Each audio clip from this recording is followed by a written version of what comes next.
जय गुरुदेव, जय माँ काली। मेरे यूट्यूब चैनल दुर्लभ साधना में आपका फिर से हार्दिक स्वागत है। आज फिर हाजिर हैं हम आपके लिए एक नई जानकारी, एक नए विषय के साथ।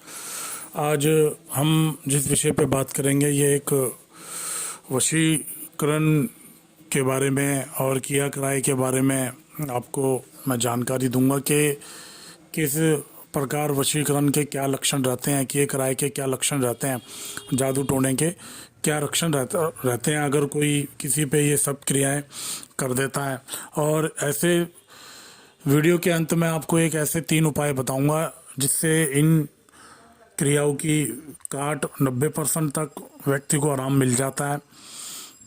यूट्यूब पे आपने काफ़ी ऐसी वीडियो देखी होंगी जिसमें वशीकरण के बारे में तो खूब बताया गया है कि वशीकरण किस प्रकार से किया जाए, कैसे करा जाए। ऐसी विधियां तो आपको काफ़ी मिल जाएंगी और किया कराए मुट करने की भी वीडियो काफ़ी मिल जाएंगी, लेकिन ऐसी वीडियो बहुत कम बताई गई हैं जिसमें इनके बारे में, इनकी काट के बारे में बताया गया हो और इनके लक्षणों के बारे में बताया गया हो। तो आइए शुरू करते हैं। तो जब भी किसी पे किया कराया किया जाता है या उसके ऊपर कोई भी क्रिया करी जाती है, चाहे वो वशीकरण हो या मुटकरनी हो, जादू टोना हो, किसी भी प्रकार की कोई क्रिया लगाई जाती है, तो पीड़ित व्यक्ति के अंदर क्या लक्षण देखे जाते हैं वह मैं आपको बताता हूँ। उसके अंदर जो सबसे पहले जो लक्षण देखा जाएगा कि वह पीड़ित व्यक्ति अक्सर बीमार रहेगा और उसको आराम नहीं मिलेगा, लंबे समय तक बीमार रहेगा।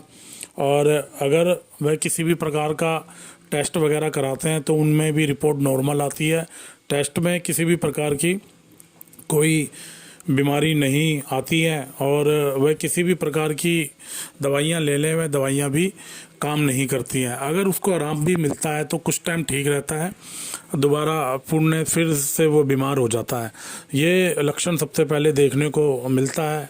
दूसरे लक्षण में से बार बार गुस्सा आना और बार बार क्रोध में आना, छोटी छोटी बातों पे लड़ाई कर लेना, झगड़ा कर लेना, घर में मारपीट कर लेना, अपनी पत्नी को मारना, माँ बाप को गलत सलत बोलना, बच्चों को मारना पीटना।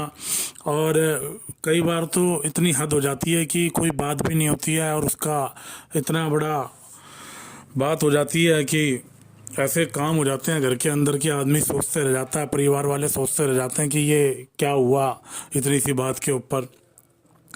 जो तीसरा लक्षण देखने को मिलता है, दिमागी संतुलन खो जाना, मेंटली डिस्टर्ब हो जाना, डिप्रेशन में चले जाना, दिमाग बुद्धि बन जाना, किसी प्रकार से कोई भी काम ना करना, किसी काम में मन ना लगना, बुद्धि का बन जाना, मानसिक रूप से खराब हो जाना।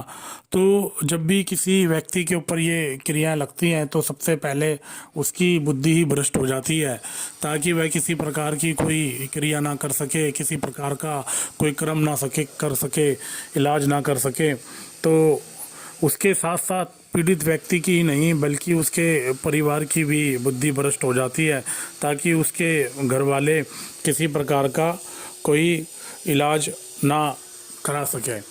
और रात में सोते वक्त डर जाना, चीख के उठना, छाती पे भारीपन होना, ये सब लक्षण भी देखने को मिलते हैं। और जो सबसे अहम वशीकरण में जो लक्षण देखने को मिलता है वह सबसे मेन ये होता है कि एक विशेष लड़का या लड़की के बारे में सोचना, बार बार सोचना, बार बार उसी का दिखना, सोते वक्त सपनों में भी वही दिखना।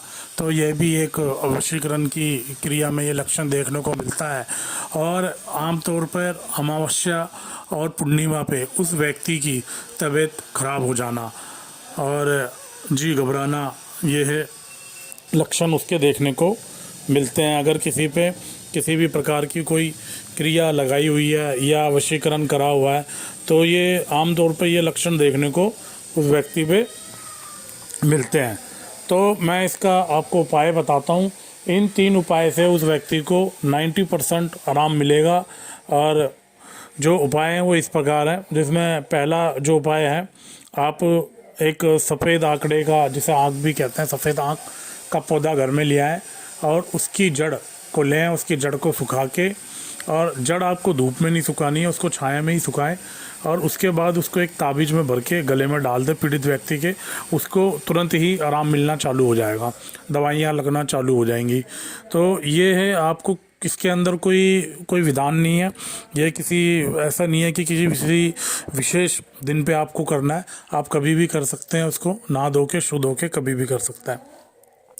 दूसरा जो उपाय है आपको इसके अंदर क्या करना है, ये उपाय आपको शनिवार को करना है। शुद्ध होके नहा धो के आपको किसी हनुमान जी के मंदिर में जाना है।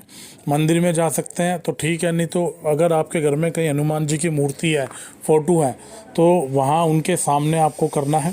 पीड़ित व्यक्ति को बैठा लें आप। पीड़ित व्यक्ति खुद कर सकता है तो वो खुद भी करे, नहीं कर सकता तो आप कर लें, उसके कोई परिवार का सज्जन कर सकता है। तो जो इसमें सामान लगना है, इसमें लगेगा, आप लुबान ले लें, रई ले लें, गंधक ले लें, काली मिर्च ले लें। दोबारा सुन लें, लुबान, रई, गंधक, काली मिर्च, ये सारा सामान लेके आप हनुमान जी की मूर्ति के सामने बैठ जाएं, और हनुमान जी की फ़ोटो या मूर्ति के ऊपर से सारा सामान 7 बार उतार कर उस पीड़ित व्यक्ति की जेब में पोटली बनाकर डाल दें। उसके बाद उसके बोल दें कि भाई ये 7 दिन उसको अपने साथ में रखना है।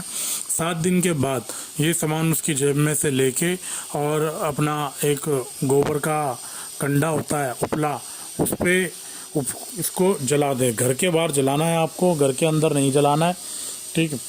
तीसरा उपाय जो है आपको ये करना है, ये उपाय जो है आपको 21 दिन करना है।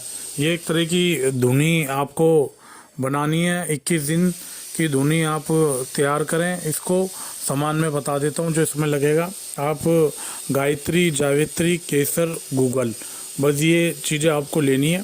गायत्री, जावित्री, केसर, गूगल, इसको मिलाकर एक तरह की धुनी बना के, और उपले पे रोज़ ये धुनी आपको देनी है, सुबह शाम घर के अंदर, और उस व्यक्ति को भी दिखाएं। इस उपायों से 100 से 90% आपको रिजल्ट मिलेगा उस व्यक्ति के ऊपर।